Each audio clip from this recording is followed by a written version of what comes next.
రమగారు, అమ్మవారిని పూజించే భక్తులు విపరీతంగా ఉంటారు. ఎక్కువ మంది అమ్మవారినే కొలుస్తుంటారు రమగారు. అది గ్రామ దేవతలు కావచ్చు, లేకపోతే అమ్మలు కావచ్చు. ఇలాంటి వారి స్టోరీస్ మనం గతంలో కొన్ని చెప్పుకున్నాం కదా, అలాంటిది ఏదన్నా ఉంటే ఒకటి చెప్పండి. ఒక ఊళ్ళోనట గంగులని ఒక అతను ఉండేవాడు. ఈ గంగులు ఏంటంటే చిన్న గారడివాడు అనమాట. పిల్లి మొగ్గలు వేయటం, మొగ్గలేయటం. ఆ తర్వాత ఏమో ఈ బంతుల్ని ఇలా ఇలా ఎగిరిస్తారు, జంగ్లింగ్ ఏదో అంటారు దాన్ని, జగ్లింగ్, బాల్స్ ఎగరేయటం, బంతులు ఆడించడం, 6-7 బంతుల్ని ఇలా 2 చేతులతోటి ఆడించడం, జగ్లింగే, అలాగే గుర్తుంది దాని పేరు ఇంగ్లీష్లో. బంతులు ఆడడం అంటారు మన వైపు. తర్వాత మొగ్గలేయటం, పిల్లి మొగ్గలు రకరకాలవి, రింగులో ఇంచి కూడా మొగ్గ వేయటం, అలాంటివి చేసేవాడు. గారడి పనులు చేసేవాడు. సర్కస్లో చిన్న సర్కస్ లో లాగా. అంటే ఇప్పుడు సర్కస్ అంటే పెద్ద రకంది కదా. ఈ ఊళ్ళల్లో ఉండే గారడి వాళ్ళు ఏంటంటే రోడ్డు మీద ఏదో పిల్లి మొగ్గలు వేస్తే వారా వీరా ఓ 10 మంది చేరేవాళ్ళు. ఓ 5 పైసలు 10 పైసలు, ఆ రోజుల్లో పైసల రోజులే కదా, డబ్బులు వచ్చేవి. అయితే ఇతను ఎక్కడికైనా వెళ్తే తన పొట్టకి సరిపడా సంపాదించుకోగలిగేవాడు, అంతకంటే లేదు. అందరూ చూసేవాళ్ళు, ఎవరైనా ఇచ్చిన కలిగిన వాడు ఇచ్చేవాడు. లేదా ఆ ఊర్లో ఇంచి పోతుంటే ఏ మున్సబ్ గారో ఎవరైనా ఏరా ఏమిట్రా ఖాళీగా ఉన్నామంటే 2 మొగ్గలేసి 4 బంతులు ఆడిచి, లేదా జాంపళ్ళు ఏమైనా కనిపిస్తే 4-5 పళ్ళని ఎగరేసి వాళ్ళకి కాస్త సరదా పుట్టిస్తే ఆ పూట అన్నం పెట్టేవాళ్ళు. ఏదో ఒడ్లు పోయిండ్రా వీడికి గంగులకి కాసిన మినువులు ఇవ్వండిరా అంటే ఆ 4 వస్తువులు తెచ్చుకునేవాడు. అట్లా 3-4 ఊళ్ళని ఆశ్రయించుకుని తిరుగుతుండేవాడట. ఈ గంగులు ఉన్న మా సొంత ఊర్లో ఒక అమ్మవారి దేవాలయం ఉండేది. అయితే ఏమైందట, ఈ వయసు రీత్యా అతను యంగ్గా ఉన్నప్పుడు ఆ ఊరు ఈ ఊరు 4-5 ఊళ్ళు తిరిగేవాడు, ఏదో 10 రూపాయలు తెచ్చుకునేవాడు. వివాహం కాల, అవివాహితుడు అతను ఒక్కడే ఉండేవాడు. క్రమంగా పెద్దవాడు అయ్యే కొందికి మనుషులు నునుపు తగ్గిపోతుంది కదా.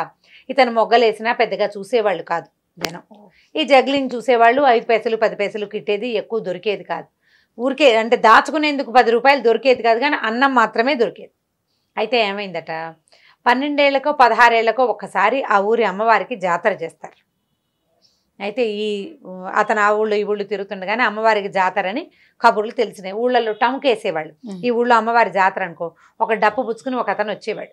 అవును, ఈ ఊళ్ళో టముకేస్తారు అమ్మవారి జాతర, అందరు కొలుపులు జరిపించండి అహో అని టక కొట్టేవాడు. ఈ టముకు వేసిన వాడు మొత్తం 4-5 చుట్టుపక్కల ఊళ్ళలోనూ వేసాడట. ఈ గంగుల అమ్మవారి జాతర కదా అని అతను కూడా వచ్చేసాడు. నెల ముందు నుంచి మొదలైనట దేవాలయం దగ్గర పనులు. పందిళ్ళు వేసేవాళ్ళు, పాకలు వేసేవాళ్ళు. ఆ ఊళ్ళో ఉన్న అన్ని కులవృత్తుల వాళ్ళకి చేతి నిండా పని. అందరూ అమ్మవారిని సేవించుకునేవాళ్ళే. ఈ జాతరలో నిత్యం భోజనాలు పెట్టేవాళ్ళు. రోజువారీ అప్పట్లో భోజనాలంటే కుండలతోటి వండేవాళ్ళు. కట్టెలు కొట్టుకొచ్చేవాడు, పొయ్యి అలికేవాడు, వాకిళ్లలో నీళ్లు చల్లేవాళ్ళు, ముగ్గులు వేసేవాళ్ళు, కుండలు చేసేవాళ్ళు, ఫ్రెష్ కుండలు ఎప్పటికప్పుడు వంటకి. ఇక తాటాకులు, తాటికమ్మలు, అన్ని పనుల వాళ్ళకి పనులు. ఈ గంగులు అనుకున్నాడు, నాకు ఏ పని లేదు, నేనేం చేస్తాను అమ్మవారికి సేవ, నాకు ఏ కుల వృత్తి రాదు. ప్రతివాడికి ఏదో ఒక పని ఉంటుంది. ఇక విపరీతంగా జరిగిన ఉత్సవాలు. రోజు ఉత్సవంలో అన్నం పెట్టేవాళ్ళు, తినేవాడు. వెళ్ళి అమ్మవారిని దర్శనం చేసేవాడు. అందరూ చేస్తున్న పనులు ఏదైనా కుదిరితే చేతి సాయం చేసేవాడు. ఎవరైనా బస్తా ఎత్తున్నారనుకో ఇతను కూడా పోయి బస్తా ఎత్తేవాడు. ఎవరైనా కుండలు దొంతుగా పెడతారనుకో 4-5 కుండలు చేత్తో పుచ్చుకుని తీసుకెళ్ళి పెట్టడం. అట్లా పనులు చేసేవాడు. కానీ తనే ఒక పెద్ద పనికి సహాయంగా చేయలేకపోయినందుకు ఎంతో దిగులు పడేవాడట. సరే, గడిచినాయి రోజులు. అమ్మవారు జాతర 10 రోజులట. నెల రోజుల నుంచి పనులు మొదలైనవి. పనులు అవగానే జాతర మొదలైంది. 10 రోజులు జాతర జరిగింది. ఈ 10 రోజులు పగలు ఉపవాసం ఉండి రాత్రి భోజనం చేసేవాడట ఈ గంగులు. ప్రతి పగలు ఉపవాసమే. దీంట్లో పెట్టిన పందిట్లో అన్నం తినేవాడు కాదు. సాయంకాల పందిట్లో అన్నం తినేవాడు. అక్కడక్కడే తిరుగుతూ ఉండేవాడు. సరే, ఏమైందట, 10వ రోజు అందరూ మొత్తం ఊళ్ళో నుంచి వచ్చిన జనాలంతా, ఇప్పుడు మన ఊళ్ళో జాతర అంటే మనం చుట్టాలను పిలుచుకుంటాం కదా, ఈ వచ్చిన చుట్టాలు వీళ్ళంతా ఆ రాత్రి దీపాలు పెట్టే వేళకి భోజనాలు చేసి ఎవరి దారిని వాళ్ళు వెళ్ళిపోతున్నారు బయటికి. గుడి దాదాపుగా ఖాళీ అయిపోయింది. గంగులు ఏం చేశాడు, గుళ్ళోకి వెళ్ళాడు. ఈ పురోహితుడు, ఈ దేవాలయం అర్చకుల్లో ఒక ఆయన అన్ని తలుపులు 11 గంటల వేళ తలుపులన్నీ వేసున్నాయో లేదో చూడ్డానికి వచ్చాడు. జనమంతా సద్దుమణిపోయారు. ముందు రోజు రాత్రి దాకా గుడి సందడిగానే ఉంది. జనాలు ఇక్కడ పడుకునేవాళ్ళు, సన్నాయి వాళ్ళు, వాద్యగాళ్ళు, మేళగాళ్ళు, బోళ్ళంతమంది సంగీతాలు పాడేవాళ్ళు అందరూ పడుకుంటున్నారు.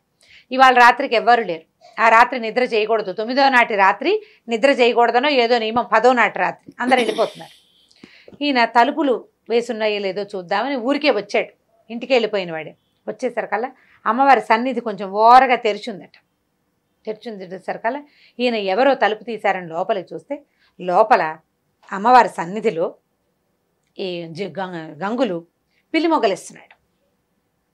బంతులు కత్తులు పక్కన పెట్టున్నాయి. 4 పిల్లి మొగ్గలేసి బంతులు ఎగరేస్తున్నాడు. బంతులు పక్కకు పెట్టి కత్తితోటి అతనికి కరవాల విద్య అంటే అది కూడా ఈ మన గారడి వాళ్ళు చేసే విద్య అనమాట. చేస్తున్నసరికి ఈయన తెల్లబోయి ఇదేమిటి వీడు ఈ రాత్రిపూట ఇట్లా చేస్తున్నాడని ఏం చేశాడు, తను ఒక్కడు వెళ్ళకుండా గబగబా వెనక్కి వెళ్ళి ధర్మకర్తని మిగిలిన అర్చకుల్ని పిలుచుకొచ్చాడు. ఆ రోజు 9 రోజులు అర్చన చేశారా. 10వ నాటి రాత్రికి అమ్మవారు ఇట్లా కుంకంతో మునిగిపోయి ఉందట. మొత్తం అంతా కుంకపు రాశి, ఆ రాశిలో మునిగి ఉంది ఆవిడ. అంత విగ్రహం ఉంది. రోజు అర్చనే కదా, పొద్దున సాయంత్రం మధ్యాహ్నం 3 పూట్ల అర్చనలతోటి కుంకపు రాశి అనమాట. మర్నాడు 11వ రోజు ఆ కుంకం అంతా తీసి పొట్లాలు కట్టి అందరికి పంచుతారనమాట. ఈ కుంకపు రాశి కనపడుతోంది. ఆ కుంకపు రాశి ముందే ఇతను చేస్తున్నాడు. ఈయన పరిగెత్తుకుంటూ వెళ్ళి ముందు ధర్మకర్తకి చెప్పాడు. ధర్మకర్త వచ్చేసరికల్లా ఈయన తలుపు కొద్దిగా ఓరగా ఉన్న తలుపులోంచి లోపలికి చూస్తే గంగులు పడుకుని ఉన్నట్టు. పడుకునుంటే అతను పడుకున్న చోట అమ్మవారు కూర్చునుంది పక్కన. గంగుల తల ఆవిడ ఒళ్ళో ఉంది. ఒళ్ళో ఉంది. ఏం చేస్తోంది ఆవిడ, పమిట కొగ్గుతో ఇట్లా ఇట్లా ఇట్లా ఇట్లా విసురుతోందట. చెమటలు పట్టి ఉన్నవాడిని వాడి మొహం మీదకి గాలి విసురుతోంది అమ్మవారు. విగ్రహం ఉండాల్సిన స్థానంలో విగ్రహం లేదు. ఈవిడ ఇక్కడ కూర్చునుంది. ఆవిడ ఒళ్ళో ఉన్నాడు. అతను ఒళ్ళో తల పెట్టుకుని పడుకుని ఉన్నాడు. ఈయన అట్లా నిర్ఘాంతపోయి నుంచున్నాడు. ఈ లోపల ముందెళ్ళిన పూజారి ఉన్నాడు కదా, చాలా మందిని 5-6 పూజారులను పిలుచుకొచ్చాడు. అందరూ తలుపు తోసేశారు కల్లా గంగులు పడుకుని ఉన్నాడు. ఇంకెక్కడ ఏం లేదు. ఈయన ఏమో ధర్మకర్త నేను చూశానంటాడు.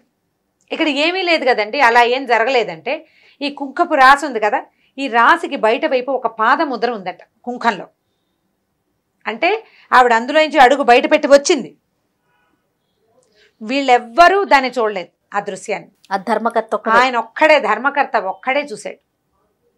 మిగిలిన వాళ్ళంతా జాతరలో పాలు పంచుకొని జాతరలో సేవ చేశారు. నిజమైన భక్తుడు వీడు. ఆమెకి కోసమే సేవ. జాతరలో ఉన్న వాళ్ళంతా చుట్టాలు పిలిచారు, పక్కలు పిలిచారు, అది చేశారు, ఇది చేశారు. ఎవరికి ముట్టాల్సిన డబ్బులు వాడికి ముట్టింది, ఎవరి గొంతుకి రావాల్సిన ప్రసాదం వాడికి వచ్చింది. వీడికి ఏదీ లేదు, వీడికి ఏమీ లేదు. కేవలం అందరూ అమ్మని సేవిస్తున్నారు, నేను సేవించలేకపోతున్నానన్న దిగులు తప్ప. తనకు వచ్చిన విద్యని ఆవిడొక్కదానికే ప్రదర్శించాడు. ఈ 10 రోజుల్లో అతను ఎక్కడ తన గారడిని ప్రదర్శించి 10 పైసలు తీసుకోలే. ఆమె కోసమే చేశాడు. ఆ కుంకపు పాదముద్రను చూసేసరికల్లా మిగిలిన వాళ్ళంతా నమ్మారట. ఈ కుప్పగా ఉన్న కుంకంలో పాదాల ముద్ర కనిపిస్తోంది. పాదం పొడుగుది కనపడుతోంది, స్త్రీ పాదం అని తెలుస్తోంది. దాంతో అందరూ నిద్రలేపారు. అతన్ని నిద్రలేపితే అమ్మవారిని సేవించుకోవడానికి వచ్చానని చెప్పాడు. బయటికి పంపించేశారు. అందరు కలిసి అతన్ని తీసుకెళ్లారు. ఆ తర్వాత గంగుల్ని ఆ దేవాలయంలోనే ఉంచుకున్నారట. అతను దేవాలయ సేవకుల్లోనే ఉన్నాడు. నిజమైన భక్తి ఎవరిదంటే భగవంతుడి కోసమే ఎవరైతే నిస్వార్థంగా ఆయన భగవంతుడి కోసమే చేసే సేవ అని భావిస్తాడో వాడిది నిజమైన భక్తి. వాడి కోసం అమ్మ వాడు అలసిపోతే ఆదరించడానికి వస్తుంది, వాడికి ఆకలిస్తే అన్నం పెడుతుంది. మిగిలిన వాడు ప్రయత్నపూర్వకంగా సాధించాలి దాన్ని. నిజమైన భక్తుడికి ఏ ప్రయత్నం ఒక్కర్ల, భక్తే వాడి ప్రయత్నం, అంతే. అదే సాధనం, అదే ఇంకా ఏమీ లేదు, భక్తే వాడి సాధన. ఆ రకంగా ఈ భక్తుడైన గంగులు అక్కడే ఉండిపోయాడట. ఇంకా అతను ఎప్పుడూ బంతులాడలేదు, ఏమీ చేయలేదు. కేవలం దేవాలయంలో ఆ పని ఈ పని చేస్తూ అక్కడే ఆవిడని సేవిస్తూ ఉండిపోయాడు. కథ కంచికి మనం ఇంటికి. చాలా అద్భుతంగా ఉంది రమ్మగారు కథ. అంటే మీరు చెప్తున్నంతసేపు అలా కథలో లీనమైపోతున్నాం. చాలా బాగుంది. పిల్లలకి చెప్తాను కానీ మనకైనా ఒక భక్తిపూర్వక కథ కదా. రైట్, ఇంకొక స్టోరీతో మళ్ళీ కలుద్దామండి. నమస్తే. తప్పకుండా జయ. నమస్తే.